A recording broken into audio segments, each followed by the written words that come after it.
Tea கடை kitchen சொந்தங்களுக்கு வணக்கம். எப்பவும் ஒரே மாதிரி ஸ்நாக்ஸாக சாப்பிட்டு ரொம்ப போர் அடிக்குது. ஏதாவது ஒன்று வித்தியாசமாக சாப்பிட்ணுன்னு நினச்சிங்கன்னா கண்டிப்பாக இந்த மாதிரி ட்ரை பண்ணி பாருங்கள். இது டேஸ்ட்டுக்காக மட்டும் இல்லை, உடம்புக்கு ரொம்ப ஹெல்த்தியானதுங்க. அதனால் மிஸ் பண்ணிடாதீங்க. வணக்கம். இன்றைக்கி நம்ம டீ கடை கிச்சனில் கோதுமை சுண்டல் தான் பண்ண போகிறோம். அதுக்கு இன்றைக்கி நம்ம கோதுமை எடுத்துருக்கோம். கோதுமை நல்லா சுத்தம் செய்யப்பட்ட கோதுமை, நல்லா தரமான கோதுமையாக எடுத்துக்கோங்க. இது வந்து ஒரு 250 கிராம் எடுத்துருக்கோம். அதாவது மெஷர்மெண்ட்டில் 1 கப் இருக்கும். எடுத்துட்டு நம்ம ஊற வைக்கிறதுக்கு முன்னாடி ஒரு வாட்டி நல்லா கழுவியாச்சு. திருப்பி ஒரு 4 மணி நேரம் நல்லா ஊற வச்சிட்டோம். பார்த்தீங்கன்னா 4 மணி நேரம் நல்லா ஊறிச்சு. இந்த அளவுக்கு நல்லா உப்பி ஊறிடணும். ஊறின அதே கோதுமை அப்படியே எடுத்துகிட்டு வந்து ஒரு குக்கர் எடுத்துகிட்டு குக்கரில் சேர்த்துடலாம். நம்ம கோதுமையை பூரா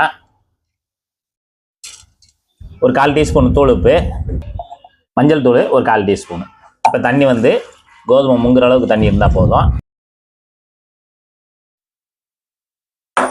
இப்போ நம்ம குக்கர் மூடி போட்டு ஒரு 2 விசில் விட்டு எடுத்துக்கலாம். பார்த்தீங்கன்னா 2 விசில் அடிச்சிருச்சு. கேஸ் தன்னால் ரிலீஸ் ஆனோடனே நம்ம திறந்துக்கலாம். நல்லா பக்குவமாக சூப்பராக வெந்துருச்சு. நல்லா இந்த மாதிரி நல்லா நசுக்கப்படணும். அந்த அளவுக்கு நல்லா வேக வச்சு எடுத்துக்கிறணும். இப்போ தண்ணியெல்லாம் வடிகட்டிட்டு தனியாக எடுத்து வச்சுக்குவோம்.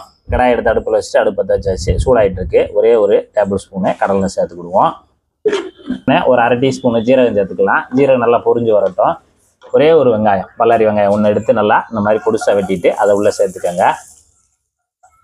அதோட சேர்த்து பச்சை மிளகா நம்ம காரத்துக்கு தகுந்தாப்புல நான் ஒரு 4 பச்சை மிளகா மீடியம் சைஸ் நல்லா வட்டமாக கட் பண்ணி பொடிசாக வச்சுருக்கேன். அதையும் உள்ளே சேர்த்துக்கலாம்.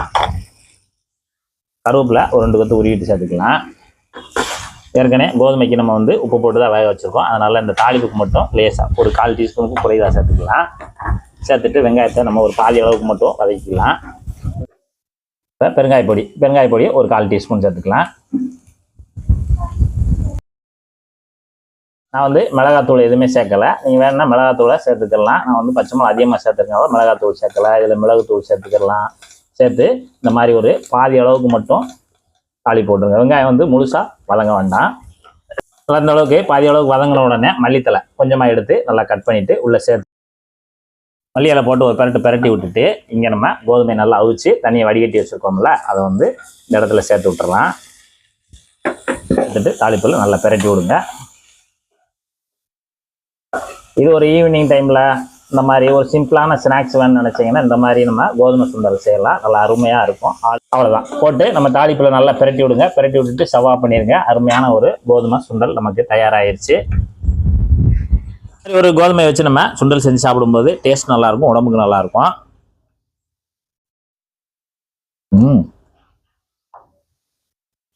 சூப்பராக இருக்கு. இதே மெத்தடில் நீங்களும் ஒரு அருமையான கோதுமை சுண்டல் செய்து சாப்பிட்டு பார்த்துட்டு எப்படி வந்திருந்ததை மறக்காம கமெண்ட்ல சொல்லுங்க. நன்றி, வணக்கம்.